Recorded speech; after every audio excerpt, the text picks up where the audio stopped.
So, hopefully you've read Kahane's essay on evolution and morality and this idea of reciprocity. And so the question is, I had mentioned before that before we jump into kind of the final arguments, the three possibilities, which I posted a short description of your final project, right? But the both written and then a very short, like 7.5 minute video or something like that. But the three final discussion points really are what are the options for your sort of final project, your discussion slash debate with me via Zoom, submitting a outline. And one of them is because it's important for both the moral argument against God and the moral argument for God, which that's where we're kind of wrapping up as those things is, okay, so we talked some about how we as moderns tend to do morality, some of our biases in relation to religion, and kind of looking at how really all moral systems have that. We've discussed some issues of objective morals. And one of the things we're looking at with kind of the wrap up is not only how religion affects our moral understanding, but how moral understanding can offer evidence for or arguments for or against the existence of God. So one of the most prominent, which you saw this, right? One of the most prominent, well, you will, sorry, you will see this. One of the most prominent arguments against the existence of God that is considered to be the argument from evil. The argument from evil says, if God is all good and all powerful, right, there should be no evil in the world. But there is evil in the world, therefore, you can't have this kind of God. That is a moral argument against God. But it's going to have to answer the question, where do you get your concept of evil? The other argument we're going to look at is the moral argument for God. If there are objective morals, there must be a God. So that's where we're going. But part of the basis for that is this question of objective morals. And both of those moral arguments, both the one for and the one against God, require that you have some understanding of objective morals. If there are no objective morals, then morals have nothing to add or subtract from your question of whether or not God exists.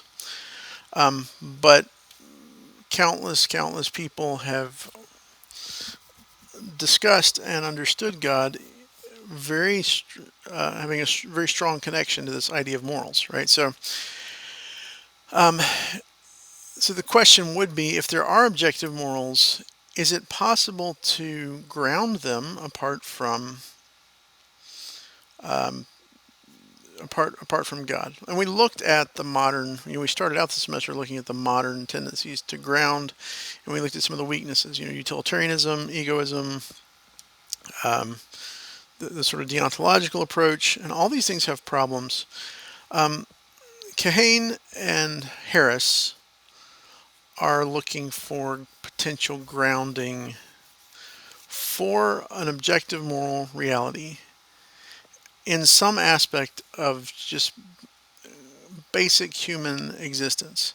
Not for a system necessarily, though Harris is going to argue that you can have a system, that you can scientifically argue for objective morals. And his is going to sound in some ways like a loosely cobbled together form of utilitarianism, but we'll get into that because we're not there yet. But Kahane is saying, is there, we looked at natural law in the religious perspective, right? God has created a world with order based in his very nature. And so he builds the sort of moral order into the nature of things. You should have seen that in the videos and the readings and the previous last few things that you've done for the semester. Kahane is saying, well, maybe there's something in evolution that can explain morality. So that's the question is, can evolution explain morality? Right? And we, this is sort of the popular mentality about evolution, right? Is you have this sort of directional reality. Um, but there's a question to this. This shows direction, it shows intention, and to some degree it ignores extinction. There's a great poem about wrestling with our underlying beliefs written by an atheist poet, and he talks about, you know, um, kind of taking his little girl to a vacation Bible school in the summer because, he went when he was a kid and what harm could it do? But they're riding home singing songs about, and she's in the back seat singing songs about Jesus, and he's questioning, like, why did I do this? How am I going to explain to her?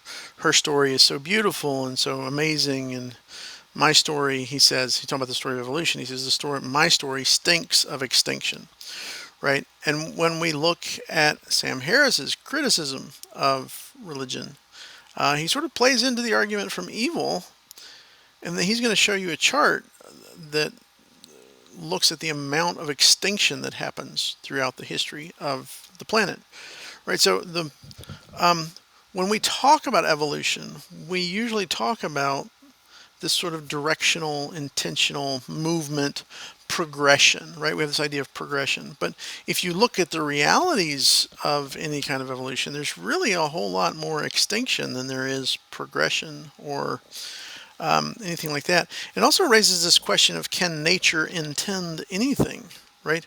What does it mean to intend something? What does it mean to set a direction? When you start talking about that type of thing, you're talking about a purpose, a conscious purpose and design, which is what secular kind of materialistic, atheistic, agnostic scientists don't like to talk about: design, direction, intention.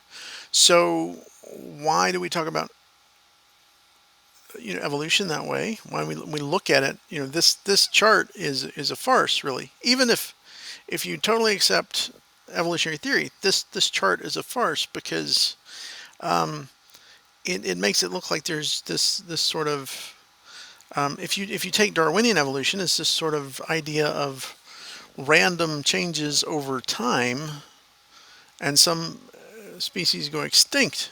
They say the cockroach could survive a nuclear war. So is that the most fit species? It raises questions. What could you possibly mean by direction? What could you mean by intention when talking about nature? But we have to think about direction and intention if we're going to talk about morality. If you're going to say morality is based in evolution, what do you mean by that? And this is what Kahane is trying to get at, right? Is maybe we can ground our morality in sort of some aspect of biology, right? I mean, after all, we talk about the is-ought issue, like something is, therefore you ought to do something. So the body is such a thing that you ought to eat certain things and you ought not eat other things. But the question is, ought you do things like help a poor person? Ought you be concerned with how somebody on the other side of the world raises their children? Ought you worry about defending the innocent in another country entirely? Ought you, risk sacrificing your own life to save somebody else's life? Can you ground that in biology? Can you ground that in a sort of evolutionary design, for lack of do we like that word? And if we don't like that word, is it really a grounding? What do we mean by all this, right? So, but Kahane is trying to offer a type of morality that might be grounded in biology, in in this sort of evolutionary idea. So Kahane's article that you should have read starts off with a quote from Darwin. It says, "It must not be forgotten that although a high standard of morality gives but slight or no advantage to each individual man and his children over the other men of the same tribe, yet that an increase in the number of well-endowed men and an advancement in the standard of morality will certainly give an immense advantage to one tribe over another." The standard of morality and the number of well-endowed men will thus everywhere tend to rise and increase. So the question, there's lots of questions there, right? What do you mean by high? What do you mean by advantage? What do you mean by well-endowed? What do you mean by advances? Right? If you're going to talk about advancement, you have to have a direction.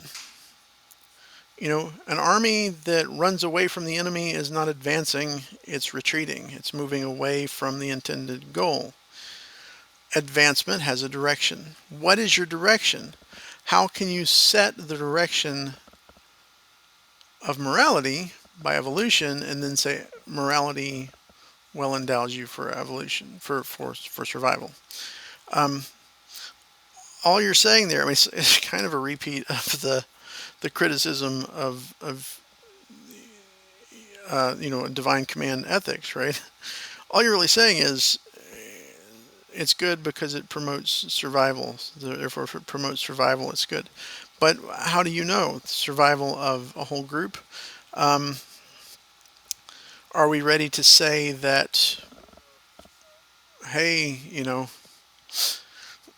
many people groups in Africa just weren't as moral as the Europeans? The Native Americans were, they just weren't as morally well endowed as the Europeans that came here. That we don't seem to, that's. Or do you want to say that? Because that's what Darwin is saying, right? The well endowed men have, with an advancement in the standard of morality, will give an immense advantage to one tribe over another. Should a tribe want an advantage over another? Right? Look at all the assumptions that he's making here. Assumptions of a certain type of morality that he hasn't explained why it's there or defended it. He just assumes that it's part of the way people have evolved, the way tribes evolved. This leads to some really racist ways of thinking. That's a challenge. We need to take that very seriously. This is another question. Will the standard of morality and the number of well-endowed men tend to rise and increase? I mean, is that what we see? There's a great little comic strip that makes the point where, it's one of those one frame ones, but then there was the Industrial Revolution, and all the stuff, all the progress of the modern world, and the person asks what happened after that, and the person talking about all this wonderful progress says, well, genocide mostly, right? I mean, think of the 20th century, where there's always been wars, there's always been fighting, there's always been horrible treatment. There have been essentially genocides in ancient history. But when you look at what Stalin did, the millions and millions, the way Stalin treated fairly self-reliant, well-educated peasants in the Ukraine. I mean, they had land, they were farming, they were feeding lots of people, they had been the poor, and they had advanced their life through hard work, through cleverness, through determination. And Stalin essentially steals all their food and leaves them to die of starvation in a harsh winter. By the hundreds of thousands and the millions, right? That's 20th century. That's not the Dark Ages. Hitler, that's 20th century. Rwanda, that's 20th century. The Belgian Congo, the slaughter of Africans in the Belgian Congo because King Leopold, I think it was Leopold, of Belgium, made his colony not a national colony but his personal property. And while it was pretty much recognized as illegal by all the European powers in the late 19th and early 20th century, Leopold essentially enslaved and slaughtered all the African inhabitants of his lands in the Belgian Congo for the sake of making money off the ivory trade, right? That's not the Dark Ages. That's in the advanced stages of the human tribes, the greater human tribes, according to Charles Darwin, right? So does the standard of morality tend everywhere to rise and increase? I mean, if you look at the rise and fall of empires, every empire that's ever fallen, you see a sort of moral decline into kind of, the weakens in some ways the the peoples and their influence, and it, you know, so you have is that the morality, a number of well endowed men everywhere tending to increase. It's some pretty bold assumptions there.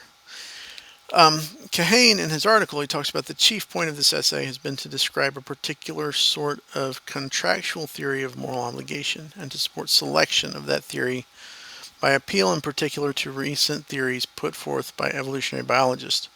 According to these theories, moral sentiments generally evolved primarily because they tended to foster increasingly complicated and beneficial cooperative activities. The moral person, it has been implied, is someone who keeps fair bargains, whose word can be trusted.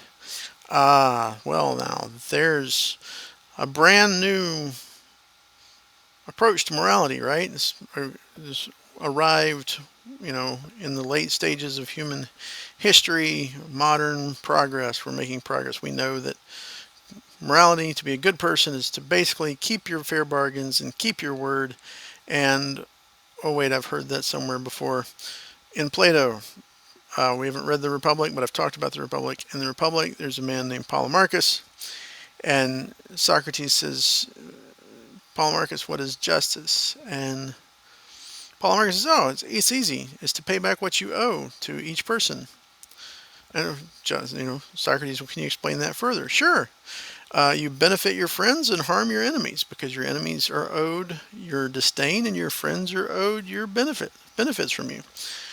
Oh, wait a second. Is that what we meant back here, right? With keeping your fair bargains?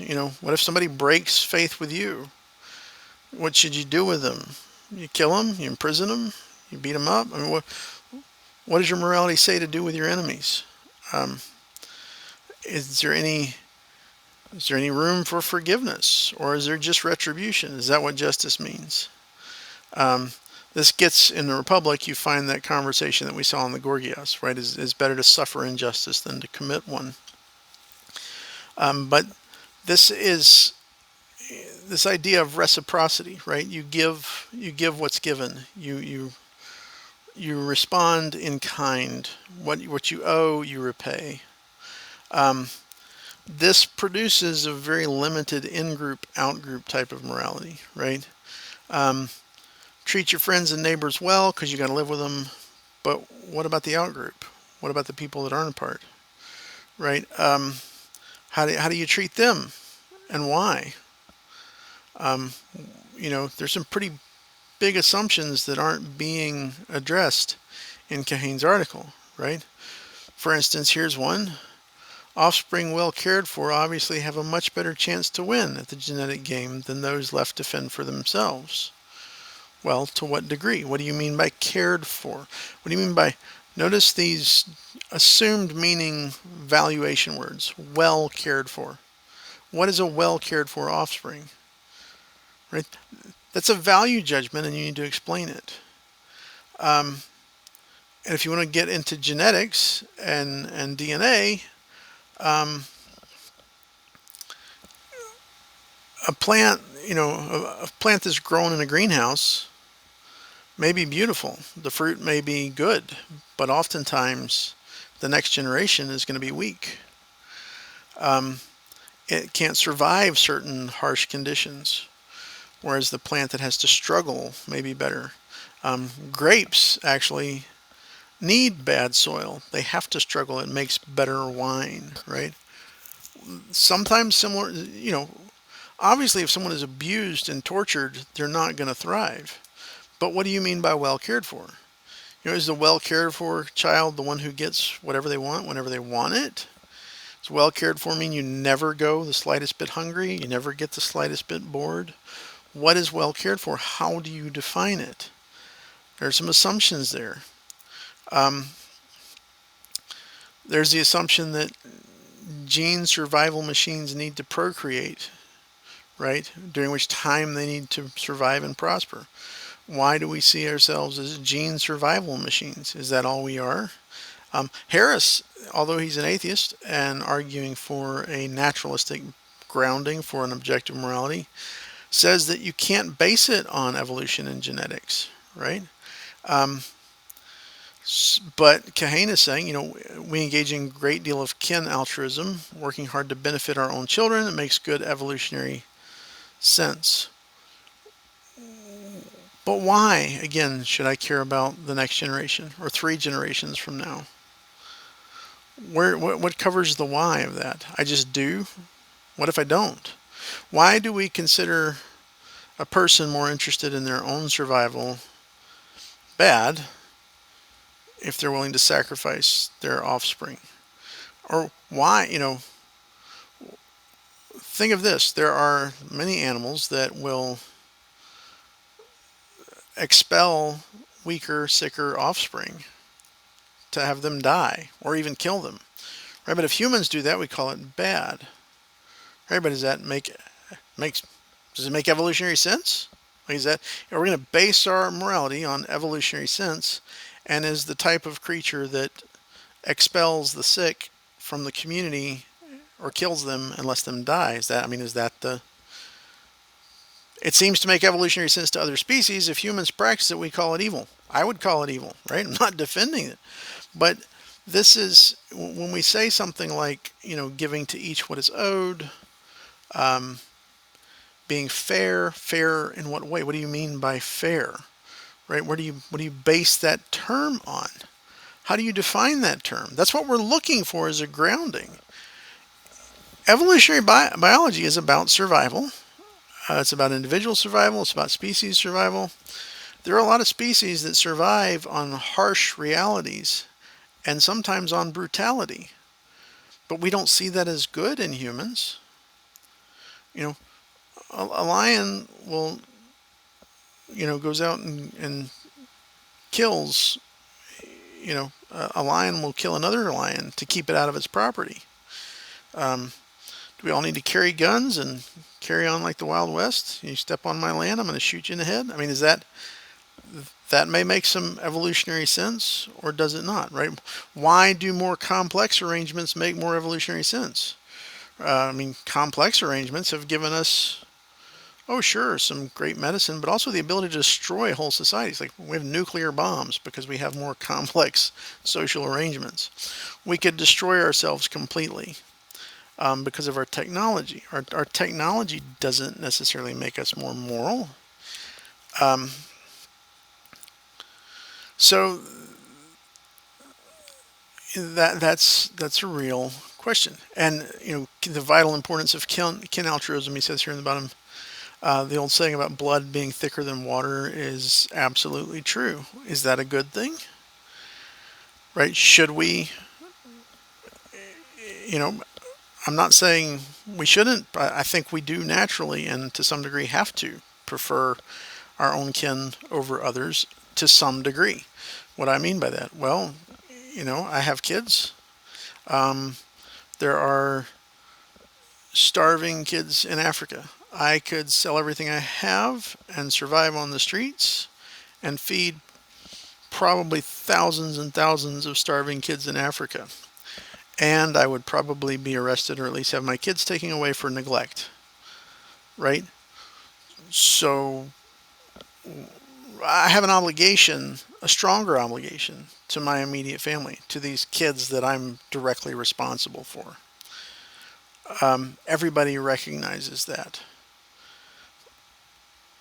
Okay, so maybe that's evolutionary. So, but why should I care about the kids around the world at all? Why, on the other side of the planet, why should I care if they live or die? If there's competition for resources, right? Why should it matter? Where do you get an evolutionary basis for caring? So, thinking also about kin altruism and fair play.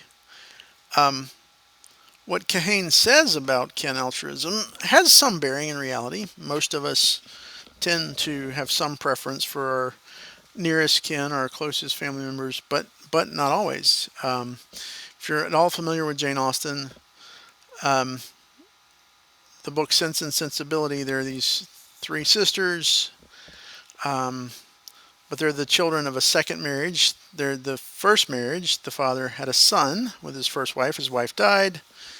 He married again. He has three daughters. Um, it's the oldest son that inherits everything. And there's not much he can leave to his three daughters and his second wife. And he's on his deathbed, and he calls his son to see him on his deathbed, and he asks his son to promise to be sure that his stepmother and his three sisters are well cared for, right? And then you go through the next little bit of he and his wife. He gives his father this deathbed promise that he'll care for them, but although he's rich in his own right, has his own house in the city, um, has no real connection to the house where his father was living in the country with these three daughters and this second wife. He and his wife basically talk, his wife helps talk him into, I mean, pretty much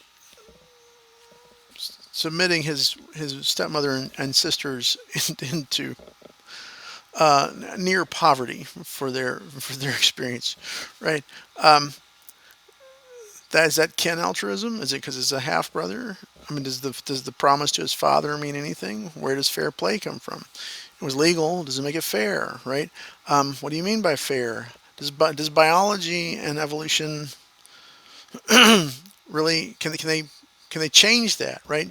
Jane Austen's writing Sense and Sensibility is to challenge the society of her time to value and to understand the difficult plight of many women in the society, to care for them. But why should we care? That brother, that half brother, he had a son of his own, and his wife was saying, "Hey, you have to take care of the well-being of your son. You want your son to really make it in the world, right?"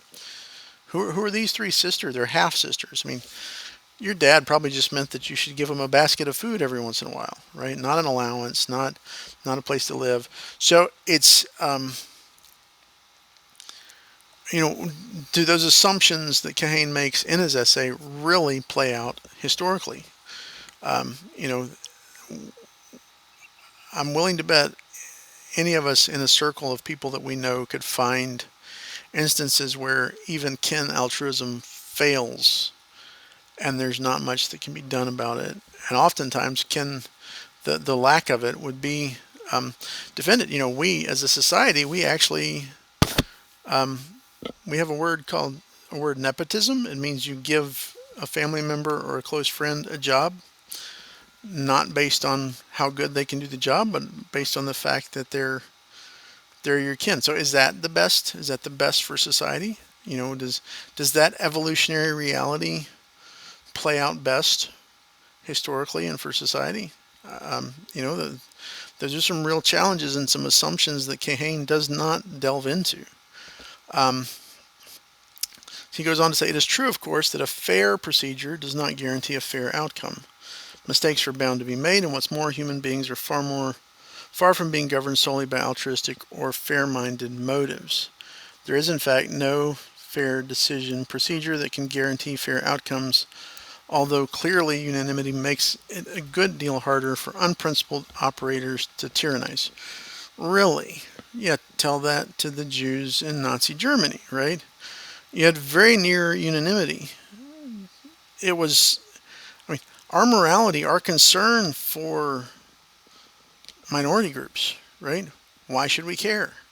If it's kin altruism, what is fair treatment? What if we perceive somebody as a threat, right? I may have told this in this class before, but I once had a student, we had a discussion assignment on cultural relativism in morality, that basically it says that morality is just what the culture says. And I said, well, that's a problem, because most of the culture in Nazi Germany said it was okay and good and actually the best thing to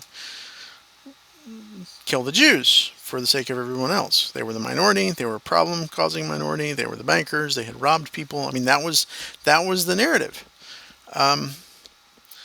And one of the students was responding to a question about that and said, well, you should never kill an entire group of people for no reason. I was like, oh dear, that's a dangerous statement. And then in the next paragraph, it got even more dangerous. He says, what reason might it be okay to kill a whole group of people? And I essentially said, well, welcome, you know, have fun joining the Nazi party, right?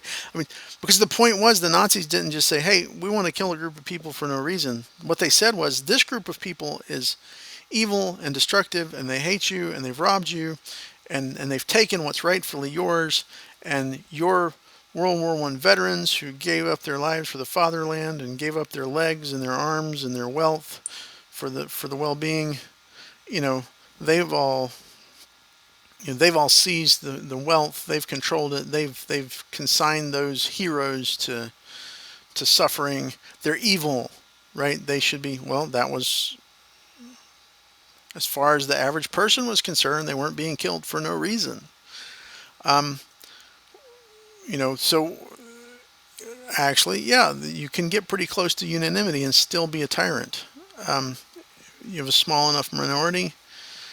Is that right? Is that, on what basis can you say, right? If the whole group perceives a small segment as a threat, why should they not destroy them? Why is that not fair-minded? What do you mean by fair-minded? What does fair mean, right? That's a big question. Those are some big assumptions that Kahane is making. There's another aspect in human understanding and discussions of morality, discussions of fairness and justice. If you've ever seen the Princess Bride movie, it's comedic. There's this evil Prince Humperdinck, right? And there's this point where it looks like the hero's going to die. The bad guy, Prince Humperdinck's going to get everything he wants. And the story is framed with, this grandfather reading this story to his grandson. And he gets to this point and he's like, wait, the hero can't be dead. And he's like, what do you mean he's dead? He's dead. Well, who, that can't be right. Who kills Humperdinck, right? Well, nobody kills Humperdinck. He lives. And the kid's just livid, right? Grandpa, why are you reading me this kind of story? What's he looking for? He's looking for retribution, or is he just looking for revenge? Is there a difference? Is retribution justice? Is revenge not justice? What is the difference between them? We have a legal system that recognizes some validity to the idea of retribution as part of justice, but we don't see revenge as part of justice, right? You can't just decide to go out and shoot someone because they murdered someone you love. Like that would be, if you did that on your own, if you went and hunted them down and killed them, that would be considered a revenge killing, and you would be punished. Why? Why do we look at it that way? But, we can punish people as a society under certain conditions, under certain standards, because what justice is owed. If you take a life, you sacrifice something, at least of your own freedom, right? That's retribution.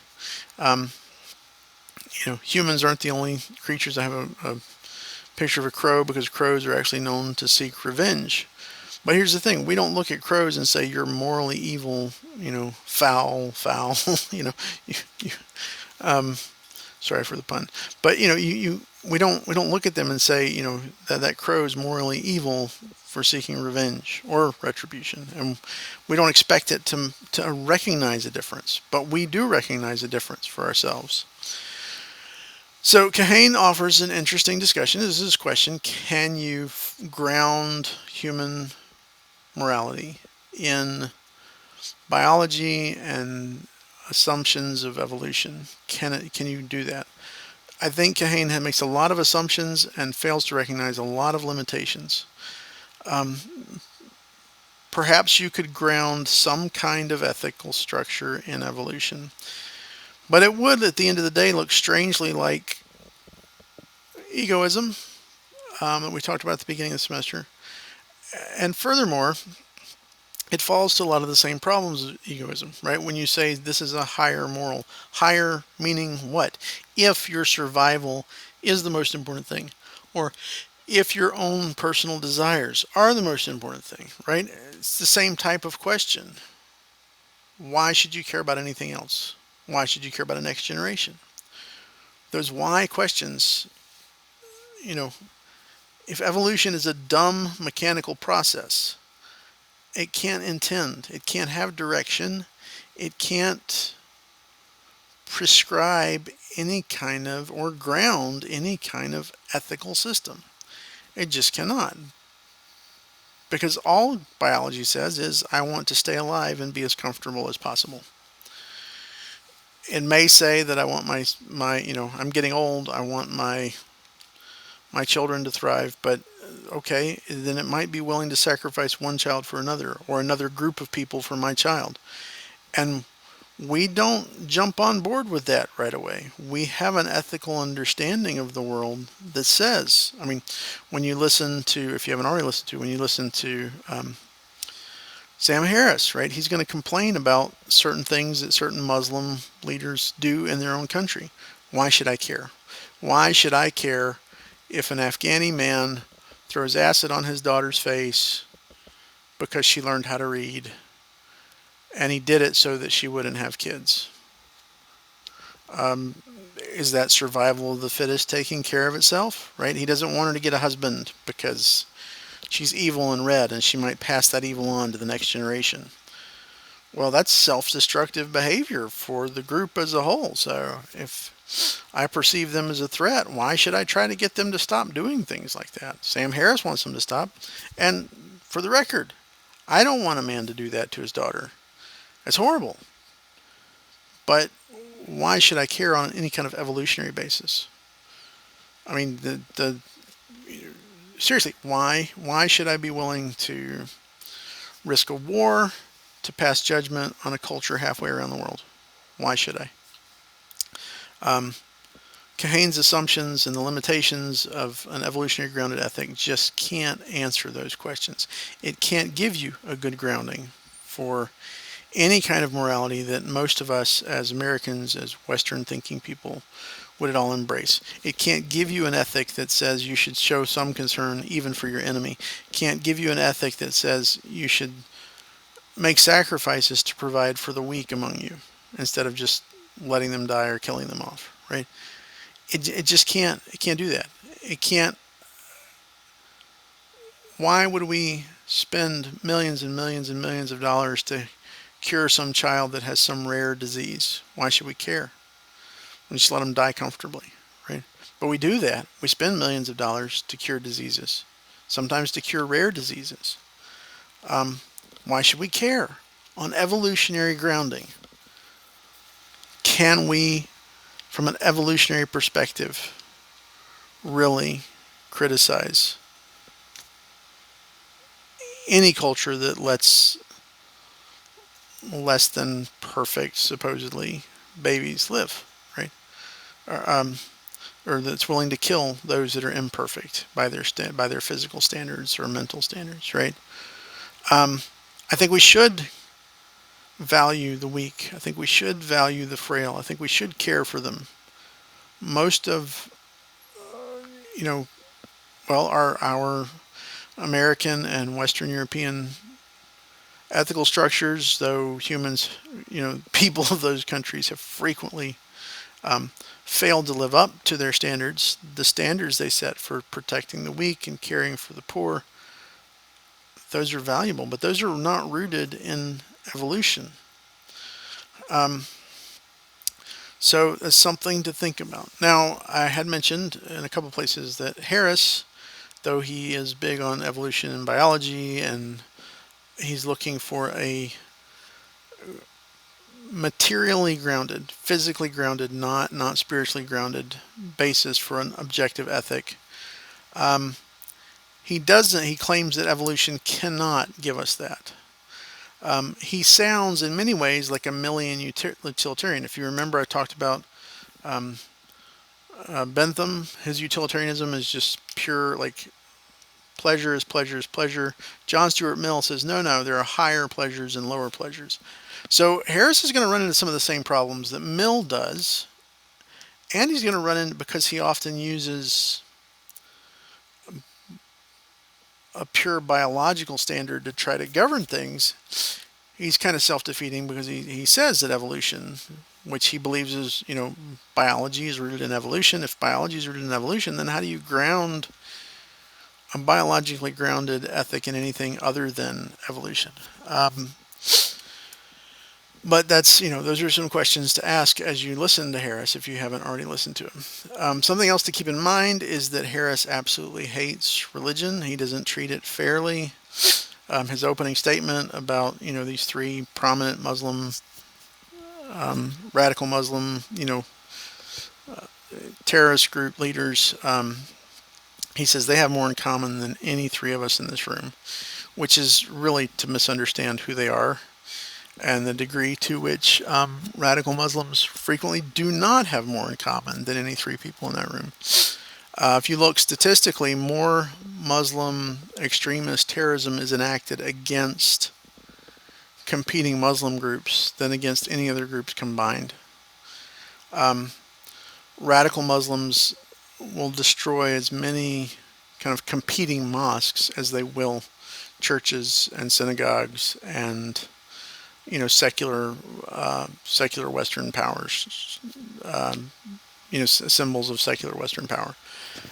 So it's, he's wrong on that, and he's unfair to religion in a lot of other ways.